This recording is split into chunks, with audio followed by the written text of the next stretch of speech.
خلقتني فجعلتني سميعا بصيرا ولك الحمد كما خلقتني.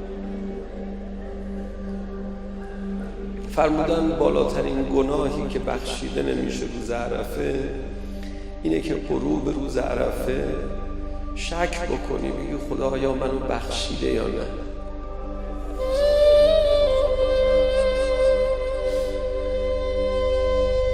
خدا کریمه، نمیگه بیاید بعد به ما نگاه بکنه همینجوری جواب نده. خدا زود جواب میده.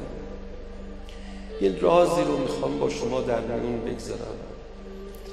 رازی که میخوام بگم اینه، حالا اگه ما رو بخشیده که قطعا بخشیده، پس چرا اوضاع عالم دگرگون نمیشه؟ میدونید جوابش چیه؟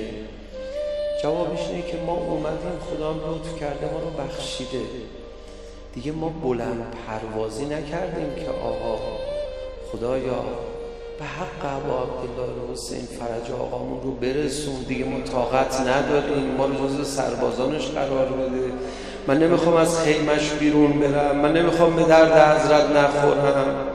ایناشو که دیگه نگفتی که. باشه از اونجا برید به کاراتون برسید، به زندگیتون بپردازید. بالاخره امام زمانم قربتش یه دورانی داره، تحمل میکنه. یه غریبی پشت پرده غیبت التماس دعا نگفته به شما؟ براتون آقا مهم نیست؟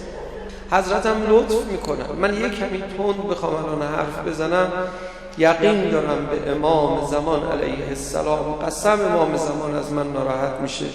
چی کار داری این دوستای ما رو دلشون آتیش میزنه؟ ناراحت میشه.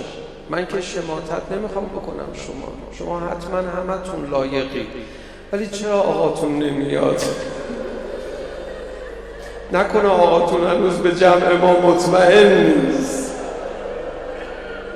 ببخشید من این سوال رو میکنم. نکنه آدم حسابیامون هنوز زیاد نیستن اون قدری که باید باشن.